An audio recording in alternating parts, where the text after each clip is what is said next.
히브리서 2장 10절부터 13절까지 제가 읽습니다. 만물이 인하고 만물이 말미암은 자에게는 많은 이들을 이끌어 영광에 들어가게 하시는 일에 저희 구원의 주를 고난으로 말미암아 온전케 하심이 합당하도다. 거룩하게 하시는 자와 거룩하게 함을 입은 자들이 다 하나에서 난지라.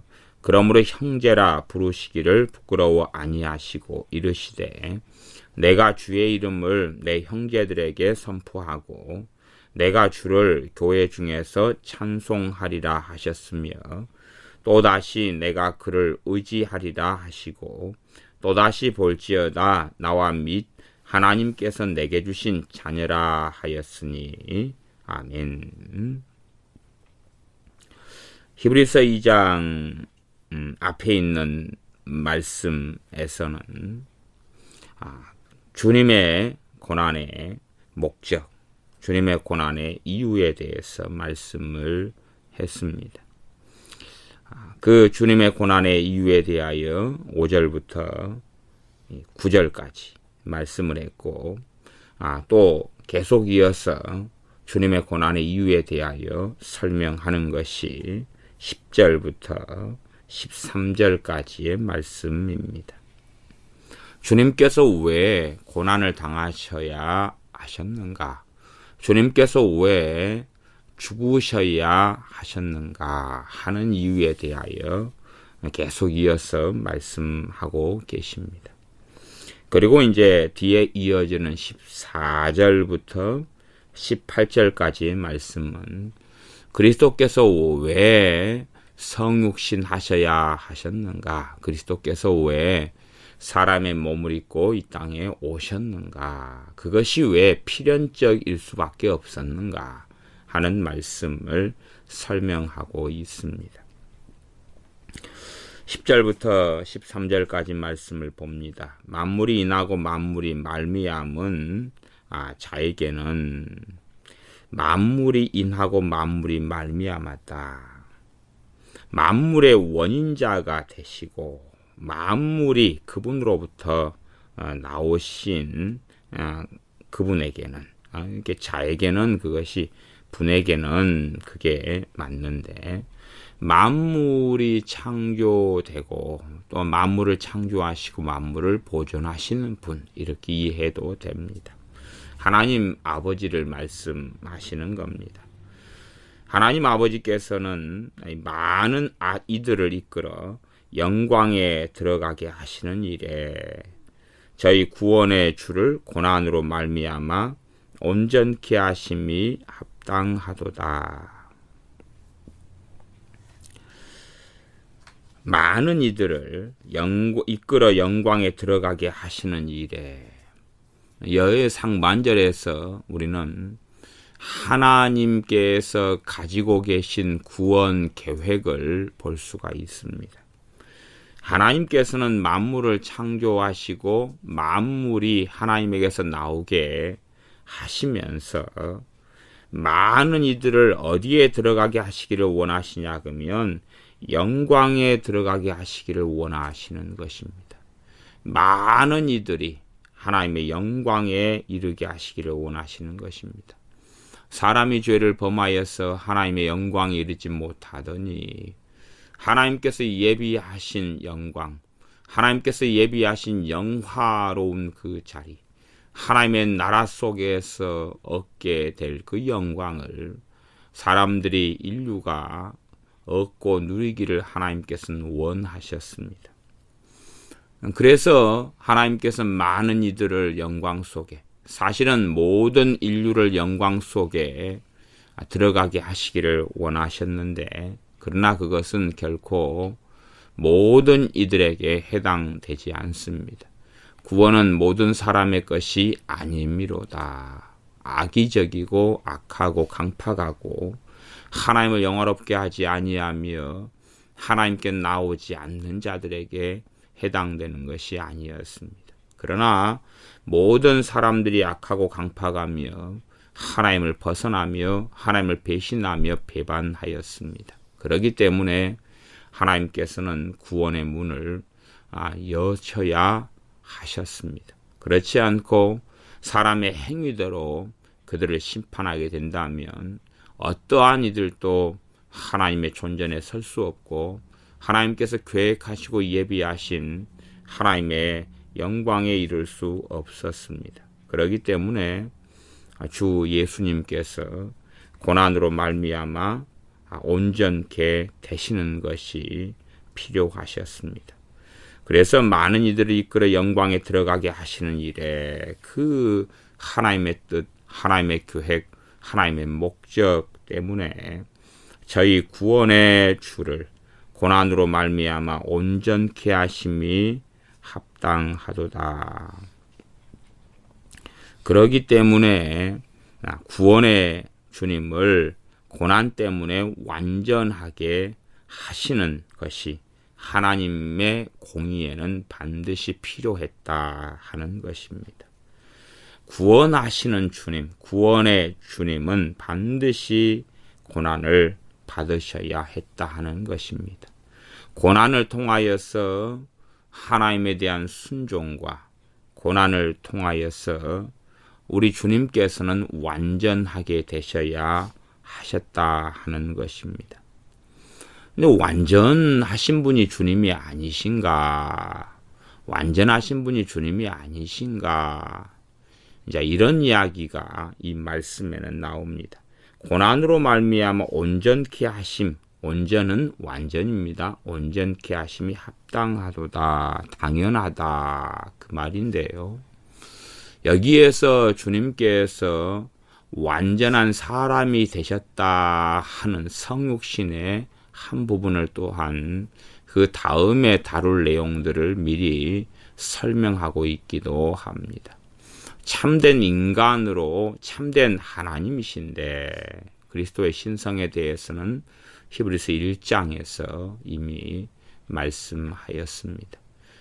아들께서 영원한 하나님이셨고 하나님의 본체의 형상이시다. 또한 그가 창조주이시고 아들을 통하여 하나님 아버지께서 천지를 창조하셨다 하는 말씀을 반복적으로 히브리서 1장에서는 보았습니다.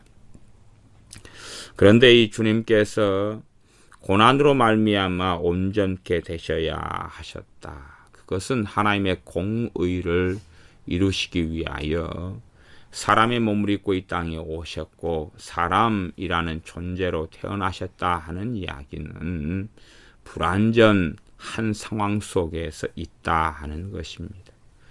사람이 이 땅에 사람으로 오셔서 그러기 때문에 주님께서는 이 땅에 오셔서 인간 부모에게도 순종하시는 길을 걸으셨습니다. 물론 혈육의 어떤 관계 때문에 주님께서 나시고 오신 건 아니고 사람의 몸을 빌어서 오셨지만 성령님으로 잉태하셔서 그 몸을 가지게 되셨고 인간이 되셨습니다. 참된 인간은 언제나 불완전한 존재라는 사실입니다.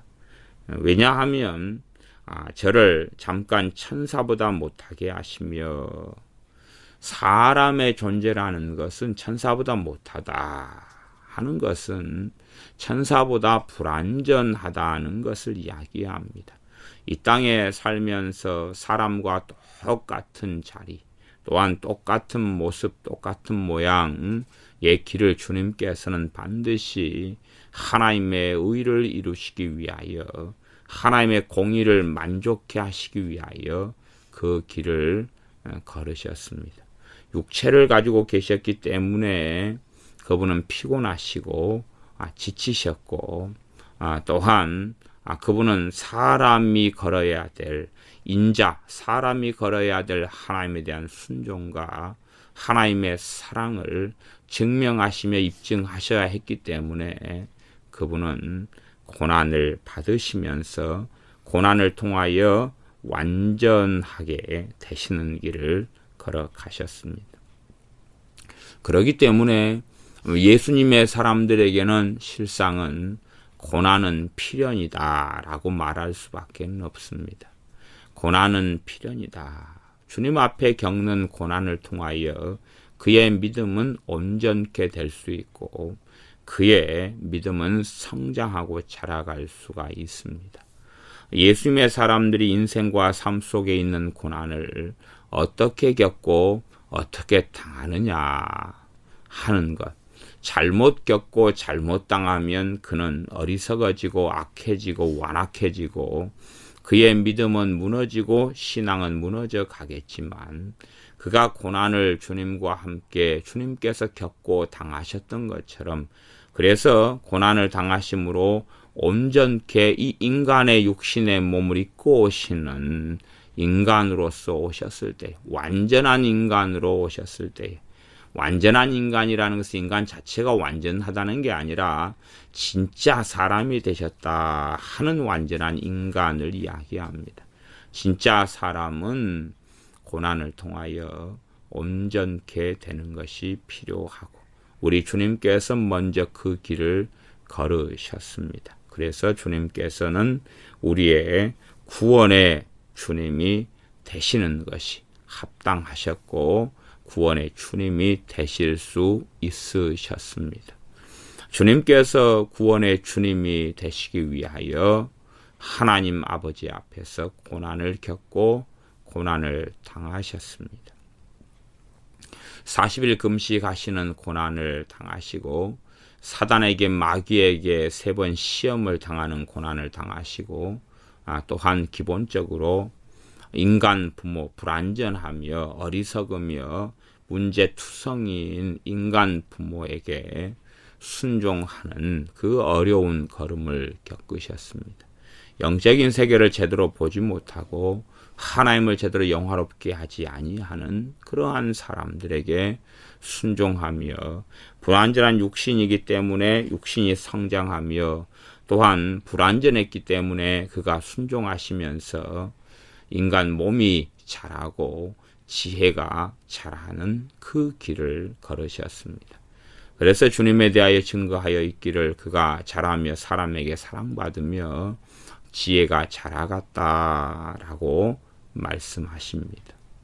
아마 이 인간이 사람의 존재로 나실 때에 완전성을 가지고 나셨다면 그가 지혜가 자라나가실 필요가 없고 지혜는 태어날 때부터 온전하고 완성된 상태로 나셨을 겁니다. 그러나 사람이란 존재는 점점 완성되어져 가는 존재이기 때문에 천사보다 못한 나그네 생을 먼저는 살게 되는 것입니다. 그래서 천사들은 아마도 천사들이 하나님께 지음 받았을 때부터 그는 하나님을 알고 온전한 지식과 지혜 가운데 있는 존재들일 겁니다. 그러나 사람은 부모의 양육과 가르침과 그래서 그가 지혜를 알아가게 되고 하나님을 경외함을 알아가게 되고 잘못된 교육, 잘못된 이 양육 또한 자녀가 강팍하여 순종하기를 거부하며 잘못된 방식의 길을 걸을 때는 그는 어리석어지고 더 어리석어지는 그런 길을 걷게 되는 것입니다. 주님께서는 그래서 지혜가 자라가시며 주님께서는 신체가 자라가시는 완전한 인간이 되셔서 그 인간의 길, 사람의 길, 그것을 인류를 대신하여서 그 자리에서 고난을 받으심으로 온전케 되시는 여정을 걸으셨습니다. 그 여정이 반드시 고난의 주님께서, 고난의 구원의 주님께서 고난을 통하여서 온전케 하시는 그 일을 아버지께서는 하셨다 하는 것입니다. 히브리서 2장 10절에 이 만물을 만들고 만물을 보존하시며 만물을 창조하신 그 아버지 하나님께서는 많은 이들을 하나님의 영광에 드리기를 원하셨는데 이것이 구원 계획이고 목적인데 이것을 이루시기 위해서는 필연적으로 구원의 주님을 이 땅에 보내시며 세우셔야 했고, 구원의 주님께서는 고난을 받으셔서 온전케 하시는 일이 꼭 하나님의 공의에는 하나님께서는 필요하셨다 하는 것이 2장 10절의 말씀입니다. 11절 거룩하게 하시는 자와 거룩하게 함을 입은 자들이 다 하나에서 난지라. 그러므로 형제라 부르시기를 부끄러워 아니하시고. 거룩하게 하시는 자와 거룩하게 함을 입은 자들이 다 하나에서 난지라. 거룩하게 하시는 자, 거룩하게 하시는 자가 우리 주 예수님이십니다. 그래서 우리 주님에 대하여 히브리서 1장에도 소개하는 것이, 그는 하나님 보좌 우편에 계셔서 지금 죄를 정결케 하는 일을 하고 계시다는 것이 1장 3절의 말씀이었습니다. 또한 2장 11절엔 거룩하게 하시는 분이다 하는 것입니다. 주님께서는 우리를 거룩하게 하십니다. 우리에게 거룩하라 거룩하라 말씀하시지만 그 말씀은 거룩하게 하신 주님을 전제로 말씀하시는 것이지 우리 자신이 스스로 거룩하게 할 수 있다는 것에서 말씀하는 것이 아닙니다. 거룩하게 하시는 주님이 계시기 때문에 거룩하게 하시는 주님 앞에 나아가서 거룩함을 입고 거룩함을 얻으라 하는 것입니다. 그러지 우리가 스스로 거룩을 창조할 수 있다거나 우리가 우리의 죄를 스스로 씻을 수 있다거나 우리가 스스로 주님을 닮아갈 수 있다는 이야기가 아닙니다. 우리의 책임성 때문에 거룩하라는 명령을 우리에게 하시는 것이고 우리가 거룩하게 하시는 주님이 계시기 때문에 그분에게 나아가 거룩하게 하시는 은혜와 사랑을 얻고 취하라 라고 성경에서는 전반적으로 말씀하는 것입니다. 예수님을 믿는 사람들을 성도라 그럽니다. 성도라 그러는데 그 거룩한 자들 그렇게 말하는데 거룩하게 하시는 분께서 거룩하게 하신 것입니다. 자, 이제 11절에 보면 거룩하게 하시는 자, 이분이 우리의 구원의 주님이십니다. 거룩하게 하시는 자, 거룩하게 하시는 분과 거룩하게 함을 입은 자들이 다 하나에서 난지라. 여기에서는 육체의 남을 말씀하고 계시는 것이 아닙니다.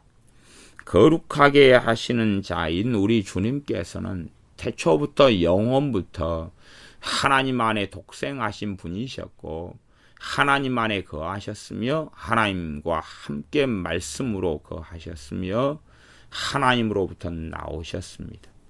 영원부터 영원까지 그랬다 하는 것입니다. 그 다음에 이제 하나님으로부터 출생한 하나님의 아들이 우리 주 예수 그리스도이시고 사람이라는 존재는 하나님에게서 창조된 피조된 존재입니다. 그러면 우리 인간식으로 비유하자면 우리가 그런 비유가 많이는 적절하고 옳지는 않습니다만은 이해에 얼마의 도움을 주기 위해서 하는 것입니다. 우리가 도자기공인데 도자기공. 그런데 우리가 결혼해서 자녀를 낳습니다. 그 자녀를 낳고 그 다음에 이제 도자기공이기 때문에 진흙을 이겨서 도자기를 만듭니다. 그러면 자녀하고 도자기가 진흙을 이겨야 된 도자기가 같습니까? 틀립니까? 같을 수가 없지요. 그렇게 사람이란 존재는 빚어졌고 만들어졌습니다. 그러나 그 사람이란 존재가 아담 이후로 범죄함으로 하나님을 등지고 떠났습니다. 아담 할아버지가 떠나고 하와 할머니가 떠나고 그 이후로 물론 아담과 하와 그 두 분은 저는 천국에 입성했을 거라 그렇게 믿습니다. 그러나 그 이후로 끊임없는 계속 이어진 범죄와 하나님을 등짐과 떠남, 그래서 심지어 노아 시대 때는 노아 할아버지 한 분만 하나님을 경외하는 사람이었습니다. 그의 가족들 7명, 노아 할아버지까지 홍수 심판 때에 살아남았고, 역사 이후로 계속하여 소수의 사람들만이 하나님을 섬기며 하나님을 경외하는 사람으로 남게 되었습니다. 그렇게 인류의 역사 가운데 인류들은 하나님의 멸망과 진노를 받을 수밖에 없는 사람들이었습니다. 그래서 그런 사람들을 가리켜서 거룩하게 함을 입은 자들이라고 이야기하지 않습니다. 이제는 그들은 하나님께로부터 난 사람들이 아니라 그들은 만들어진 피조물, 만들어진 창조물이 사람이고, 그들은 하나님께서 난 것이 아니라 이제 하나님께서는 너희는 마귀에게서 났다라고 우리 주님을 통해서 선언하셨습니다. 주님께서 이 땅에 오셔서 하나님의 백성이라고 하는 유대인들을 만나셨는데, 그들은 하나님에게서 난 자들이 아니라 너희는 너희 아비 마귀에게서 났으니 너희가 마귀의 소행을 하고 산다라고 선언하셨고 말씀하셨고, 이것은 아버지께서 아들을 통하여 마지막 때에 하신 말씀이셨습니다. 그렇기 때문에 거룩하게 함을 입어야지만이 그들은 하나님께로부터 다시 나게 되는 것입니다. 그것은 요한복음에서 계속하여 요한복음 1장 같은데, 또 니고데모와의 대화 가운데 사람이 물과 성령으로 거듭나지 아니하면 하나님 나라를 볼 수 없느니라. 주님을 영접하는 자, 곧 그 이름을 믿는 자들에게는 하나님의 자녀가 되는 권세를 주셨으니, 하나님의 자녀가 된다는 것은 하나님에게서 나게 되었다 하는 이야기입니다. 그렇게 다시금 새롭게 거듭나야지. 두 번째 육체의 태어남이 과거에 이 땅에 태어날 때 있었던 것처럼 이제는 거듭 다시 영적으로 나야 된다 하는 것입니다. 그 영적으로 나게 된 사람들을 거룩하게 함을 입은 자들이다 그러는 것입니다. 어떤 사람들이 스스로 거룩하게 된 게 아니라 거룩하게 하시는 분께 나와서 거룩하게 함을 입게 되었다 하는 것이지요. 거룩하게 하시는 주님을 통하여 거룩하게 함을 입은 사람들. 그래서 이들이 다 하나에게서 한 분에게서 난지라. 그러니 물과 성령님을 통하여 거듭나게 하시는 분이 하나님이시다 하는 걸 알 수 있습니다. 거듭나게 하시는 사역은 성령님의 사역이시지만 성령님께서는 아버지의 뜻을 좇고 따르셔서 행하는 거기 때문에 거듭남, 거룩하게 하시는 재창조, 거듭나게 하는 사역은 성령님의 사역이실 뿐만 아니라 아버지 하나님의 사역이지요. 그래서 이 삼위일체 하나님, 우리가 섬기는 하나님의 사역과 역사입니다. 그래서 거듭남은 실제로는 아버지의 사역이고 아들의 사역이고 성령님의 사역이지요. 어떤 사람들은 신론이라는 신학 속에서 기독론, 신론, 또 성령론, 그래서 아들의 사역을 따로 나누고 아버지의 하나님의 사역을 나누고 성령님의 사역을 나누지만 그런 것은 대부분이 거짓말입니다. 부분적인 이야기를 하고 계시는 것이에요. 본래가 그 아버지와 아들과 성령님의 사역은 그렇게 완전히 구분되는 것은 있으나 완전히 이렇게 다 떨어지는 것은 아닙니다. 삼위일체 하나님이다. 그것은 뜻과 계획과 목적과 행하심이 같다 하는 이야기를 전제로 하는 하나님에 대한 이해가 되어져야 될 필요성이 있습니다. 그래서 거룩하게 하시는 자, 거룩하게 함을 입은 자들이 다 한 분에게서 난지라. 그러면 하나님께서 하나님의 백성인 그의 예수를 믿는 사람들을 다시 태어나게 하신다는 이야기입니다. 그리고 요한복음에는 물과 성령님을 통하여 다시 태어나게 하신다. 그렇게 말씀합니다. 주님께서 거룩하게 하시는 일을 하시지요. 거룩하게 하시는 주님을 통하여서 또한 거듭나게 하시는 것이기도 합니다. 왜냐하면 거룩하게 하시는 분인 예수님이 아니고는 어떻게 사람들이 거룩하게 되겠습니까? 그래서 거룩하게 하시는 사역으로 인하여서 우리 주님께서는 대제사장의 사역을 하시는 것이 2장 17절에 나옵니다. 그러므로 제가 범사의 형제들과 같이 되심이 마땅하도다.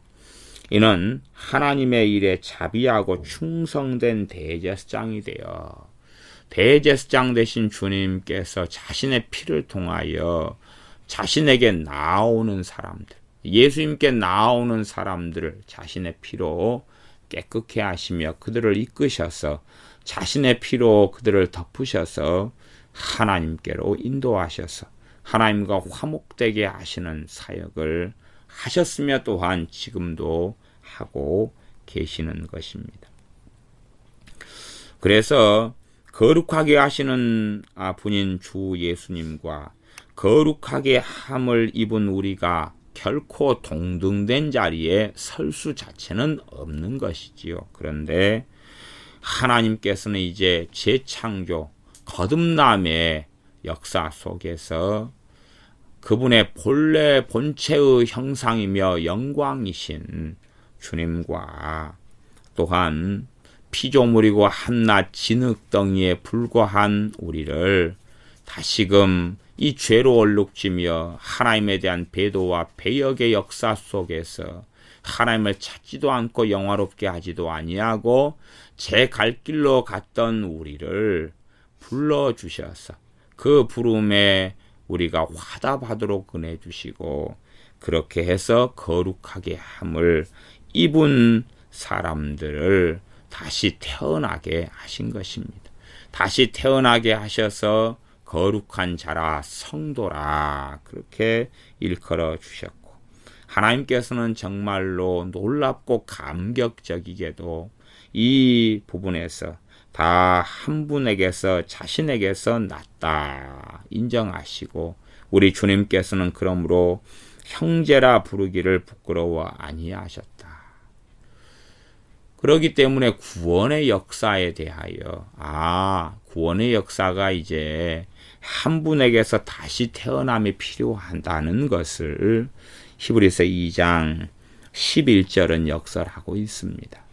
단지 그냥 선민인 이스라엘 유대인들이 육체적인 탄생만으로 하나님 나라에 들어갈 수 있는 게 아니라 거룩하게 함을 입어야 되고 그러기 위해서는 하나님께로부터 다시금 태어나야 한다라는 그러한 구원의 여정을 또한 거듭남을 통한 구원을 말씀하고 있는 것입니다. 그러면서 그것을 통하여 시편 세 구절 이 구약 성경에서 서구절이죠. 구약 성경에서 세 구절을 인용하면서 이것을 다시 입증하고 증거하고 있습니다. 이러한 하나님의 구원 계획이 어떻게 그리스도의 고난을 통하여서 또한 거듭남을 통하여서 이루어지느냐 하는 것을 짧은 구약 성경의 세 구절을 인용하면서 증거하고 설명하고 있습니다. 12절과 13절에 그 세 구절이 있습니다.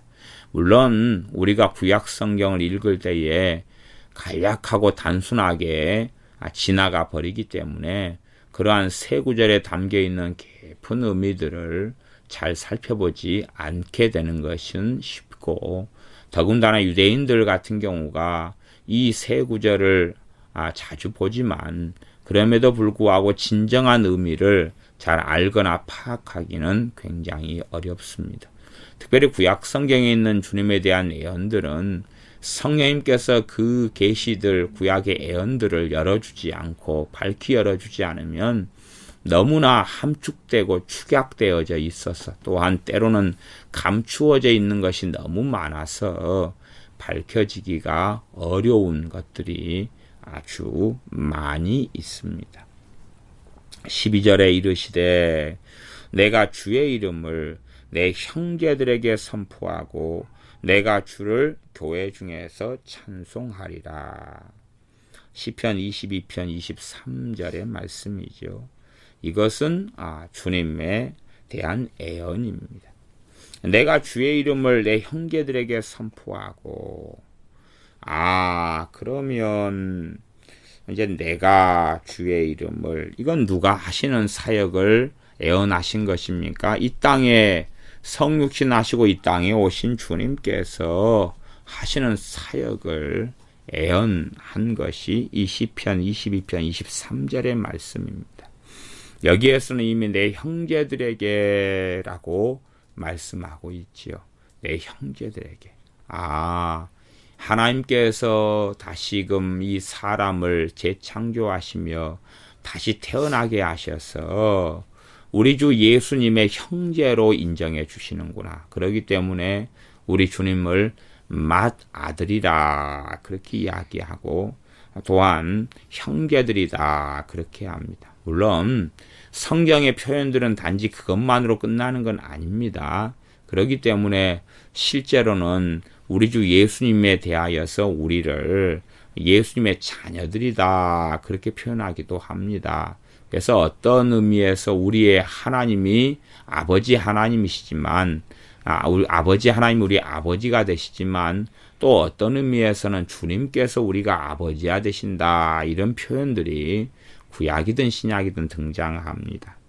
그래서 이 13절 하반절에는 볼지어다 나와 및 하나님께서 내게 주신 자녀라. 그러니까 하나님께서 내게 주신 자녀라. 누구의 자녀죠? 주님의 자녀라. 주님 자신의 자녀라. 그리고 우리를 말씀하시며 그렇게 예언되어져 있는 것이 여기 이사야 8장 18절의 말씀입니다. 그러나 기본적으로 이제 주님께서는 주님을 믿는 거룩하게 함을 입은 자들에게 형제라 하시는 구원의 역사를 이룬다는 것입니다. 그래서 주님의 구원의 역사, 하나님의 구원 계획이 어떻게 이루어지고 성취될 것을 간략하게 짧게 이렇게 함축적으로 넣어놨습니다. 내 형제들에게 선포하고, 그러니 이 시편 22편의 이 구절을 읽을 때 대부분의 사람들은 단지 그냥 어떤 믿음의 사람이 자신의 가족이나 자신의 민족에게 복음을 전하고 하나님의 말씀을 전한다 하는, 혹은 선지자가 그렇게 한다 이런 것으로 받아들여져서 그냥 지나가고 말 터인데, 사실은 그것은 주님에 대한 예언이었다 하는 것입니다. 그래서 인류 역사 가운데 어떤 이들이 하나님께로부터 나서 하나님께서는 그렇게 인정해 주신다는 것입니다. 형제라고.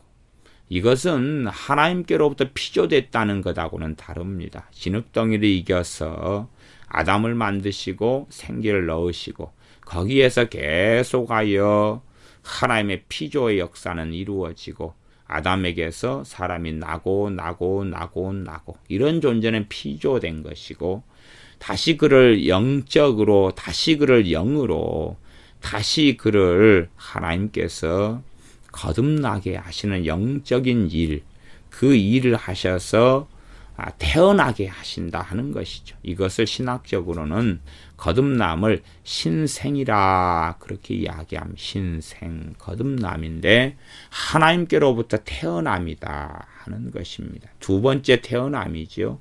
육체적인 태어남 이후에 하나님으로부터 나셔야 했고 하나님으로부터 다시 태어나는 것을, 태어난 사람들을 하나님께서는 예수님의 형제들로 받아들이셨고 우리 주님께서도 자신의 형제들로 받아들이신다는 구원의 역사가 이루어지는 그 전 여정 가운데 한 부분을 함축적으로 예언되어져 있었습니다.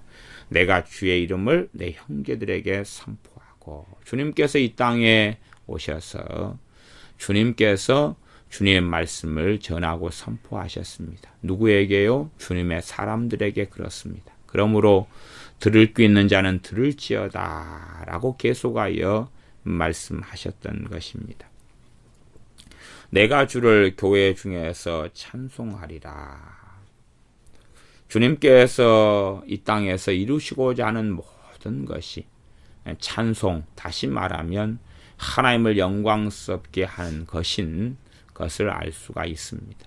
주님께서는 아버지를 영화롭게 하기 위하여 아버지께서 주신 잔을 마시셨으며 아버지를 영화롭게 하기 위하여 고난을 받으셨고 아버지께 찬양 드리기 위하여 아버지를 기쁘시게 하기 위하여 그 여정을 걸어가셨습니다. 그렇기 때문에 아버지께서도 이런 내 기뻐하는 자라라고 말씀으로 증거해 주셨습니다.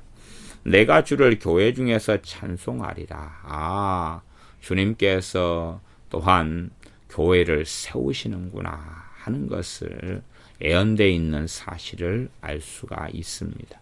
교회는 이제 단지 과거에는 성전에 사람이 지은 어떤 건축의 모습이 이 불완전한 교회도 아닌 단지 건물 가운데서 하나님을 경배하고 예배하며 살았다면 이제는 건물을 벗어나서 하나님께서 한 이 형제들, 거듭나게 하시는 자들을 하나님이 거하실 처소와 하나님의 성전으로 만들어 가시는 이런 여정, 이 하나님의 성전으로 사람 자신을 만들어 가는 것을, 또한 그렇게 만드신 것을 교회라라고 말씀하시고 이런 믿는 자들이 모인 것을 또한 교회라 말씀합니다. 그래서 믿는 사람들, 거룩하게 함을 입은 사람들의 그 사람들의 모임, 그 사람들을 가리켜서 교회라 말씀하시고 그들과 함께 있고 내가 2명, 3명이 모인 그곳에 나도 함께 하겠다 말씀하신 것, 또한 이 땅에 초림하셔서 이렇게 주님께 나오고 주님을 믿는 사람들 가운데서 말씀을 전하시고 가르치시며 함께 생활하시고 지내시는 그러한 교회를 이루셨습니다. 단지 이제 어떤 사람들은 교회의 시작이 언제냐 하는 신학적 논란이 있지만, 그래서 어떤 이들은 오순절 성령 강림이 교회의 시작이다 그러지만 결코 그런 말이 옳은 것은 아닙니다. 그래서 어떤 성경 구절은 광야 시대 때 있었던 광야 시대에 이스라엘 백성들을 광야 교회라 그렇게 이미 언급하고 지나가기도 합니다.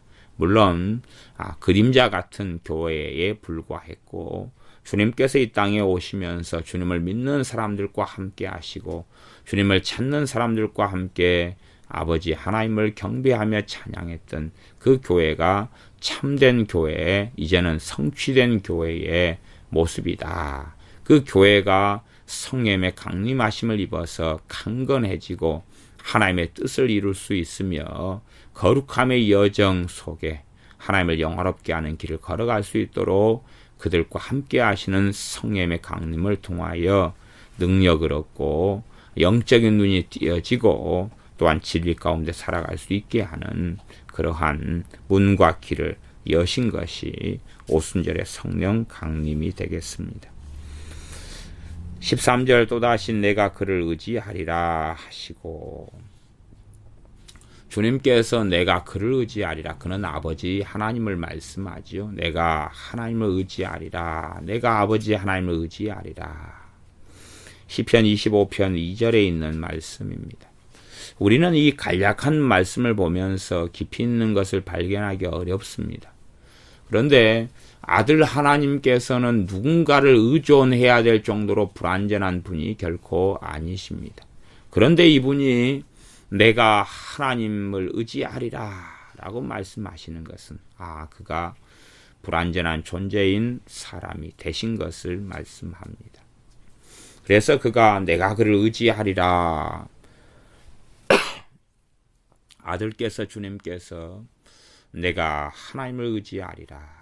이 땅에 사람의 몸을 입고 오셔서 하나님의 구원의 역사를 이루기 위하여 이 불완전한 사람, 어리석은 사람의 자리, 종의 형체를 가진 종의 모양이 되신 참된 인간이 되셔서 걷는 길은 하나님을 의지하지 않고는, 하나님을 의지하고 하나님과 함께하며 하나님께 철저히 순종하지 않고는 이루실 수 없는 것이기 때문에 내가 그를 하나님을 의지하리라 그렇게 선언하시며 애언되어졌으며, 그렇게 하나님을 철저하게 의지하고 하나님 앞에 순종하며 하나님을 의지하여 걸어갔던 이런 주님의 사역에 대하여 증언하고 애언되어져 있습니다. 주님께서 말씀하시기를 내가 하는 말은 하나도 내가 자의로 하는, 내 스스로 하는 이야기가 아니다. 아버지께서 내게 다 주신 말씀을 너희들에게 전하는 것이지 내가 스스로 말을 만들어 가지고 너희에게 하는 것이 아니다. 우리 주님께서 전하신 모든 말씀도 아버지 하나님을 의지하여서 아버지께로 받은 메시지, 아버지께로 받은 말씀들을 증언하시는 것이셨죠. 또한 주님께서 행하신 이적과 기적과 능력도 다 주님 자신의 본래의 신성으로 인한, 본래의 아들 되심으로 인한, 본래의 하나님 되심으로 인한 그 권세와 능력을 행사하신 것이 아니라 내가 그를 의지하리라. 아버지 하나님을 철저하게 의지하시면서 아버지 하나님을 믿는 믿음을 통하여 행하신 기적과 이적과 또한 부활, 죽은 자를 살려내는 그런 일들을 행하셨던 것입니다. 내가 그를 의지하리라 이 속에서 귀신들을 쫓아내셨고, 주님을 아버지 하나님을 주님께서 의지하시는 속에서, 신뢰하시고 믿는 속에서 그 믿음으로 인하여서 오병이어의 기적을 행하셨고, 또한 더 많은 기적과 이적들을 행하고 사셨던 것입니다. 아버지를 의지하셔서 물 위를 걸으셨던 것이지 자신의 신성을 사용하셔서 물 위를 걸으신 것이 결코 아니셨습니다. 그렇다면 주님께서 자신의 신성을 사용해 버리셨다면 하나님의 구원의 계획과 역사는 결코 성취될 수가 없는 것입니다. 그래서 주님께서도 내가 12 영 더 되는 천사들을 불러서 이들을 다 진멸해 버릴 수도 있다. 그것은 신성을 사용하시는 것이고, 나아가서는 하나님의 구원 계획과 다른 길을 걷는 것입니다. 그러나 그렇게 하실 수 있음에도 불구하고 우리를 구원하시기 위하여 기꺼이 자원하심으로 고난받으시고 십자가의 길을 걸어가시는 것을 선택하셨습니다. 대항할 수 있으셨고, 사람들을, 자신에게 대항하는 이들을 멸망시켜 버리실 수 있으셨는데, 그렇게 하기보다는 아버지께서 주신 잔을 마시는 길을 걸어가셨는데, 이것도 주님께서 아버지를 철저하게 의지함으로써 그 길을 걸어가셔서 주님께서 이 땅에 오셔서 공생의 사역, 성육신 하셔서 완전한 인간이 되셔서 인간으로 사시는 그 사역 속에서 철저하게 내가 그를 의지하리라 라고 애언되어 있으며, 이 말씀을 주님께서는 성취하셨습니다. 이것이 내가 그를 의지하리라 하는 시편 25편 2절에 있는 짤막한 구절 속에 담겨 있는 의미입니다. 또한 또다시 13절 하반절 볼지어다 나와 및 하나님께서 내게 주신 자녀라. 볼지어다 나와 및 하나님께서 내게 주신 자녀라.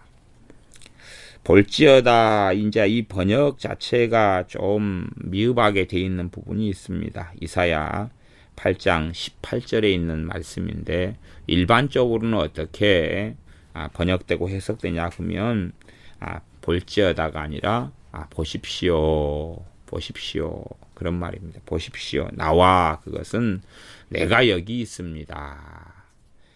및 그것은 그리고 하나님께서 내게 주신 자녀들도 여기에 있습니다. 이런 것이 함축되어 있는 말입니다. 볼지어다 이제 물론 볼지어다 나와 및 하나님께서 내게 주신 자녀라 이렇게 볼 수도 있습니다. 이렇게 보면은 이것을 누구에게 선언하고 말한 것인가 하는 주체 자체가 흐릿하거나 거의 드러나지 않는 말이 되고 맙니다. 누구에게 나와 내가 여기 있다. 또 하나님께서 내게 준 자녀가 여기 있다. 보아라. 그 누구에게 말하는 것이겠어요? 마귀한테요? 그런 대상 자체가 없죠. 그래서 여기서는 그런 식으로도 번역할 수 있어요. 우리 개역성경이 이 선택했던 것처럼. 그런데 그런 식 말고 대상이 있어야 되니까 누구에게 하는 말이냐? 누가요? 우리 주님께서요. 이건 주님께서 지금 그렇게 이미 예언하셨고 말씀을 하셨고 그것을 이루신 것을 이사야 8장 18절에 있는 걸 이루실 것을 예언하셨고 또한 그렇게 선언하신 것입니다. 그러면 볼지어다 이렇게 번역할 수가 있고 똑같은 그 히브리어로 된 이사야 8장 18절을요. 또나 또 보세요, 보십시오 그렇게 해석할 수 있어요. 그런데 여기서는 보십시오 하는 것이 좀 더 문맥상 타당하다 이렇게 저는 봅니다. 이제 보십시오. 나와 그 말은 내가 여기 있습니다. 그리고 하나님께서 내게 주신 자녀들이 여기에 있습니다. 이런 말로 해석하고 번역할 수 있고 또한 우리 개역성경식으로 볼지어다 나와 및 하나님께서 내게 주신 자녀라 이렇게도 볼 수 있습니다. 어쨌든 이제 저 개인적으로는 또 여러 가지 한글로 된 번역 성경이나 영어 번역 성경들도 보십시오. 내가 여기에 있습니다. 또 하나님께서는 내게 주신 자녀들이 여기에 있습니다. 이렇게 주님이 말씀하셨습니다. 말씀하셨다. 이렇게 번역하고 있습니다. 본질적으로는 이렇게 번역하나 저렇게 번역하나 의미상에는 큰 차이는 없습니다. 이 짤막한 애언을 통하여서 주님께서 주님하고 그 다음에 하나님께서 주님께 주신 자녀들이 여기에 있다. 여기에 있다. 내가 여기에 있다. 내가 여기에 있습니다. 내가 여기에 있습니다. 하나님께서 내게 주신 자녀들이 여기에 있습니다. 그러면 기본적으로 이제 몇 가지 생각을 해볼 수 있습니다. 주님께서 어디에서 이렇게 말씀하시는 것일까? 주로 일반적으로는 땅에서 말씀하시는 거겠지요. 그리고 또한 하나님께서 주님께 누구를 주신다고요? 자녀를 주신다고요. 주님께 육신의 자녀가 아니라 하나님께서 맡겨주시는, 말하자면 나는 선한 목자라 하는 것입니다.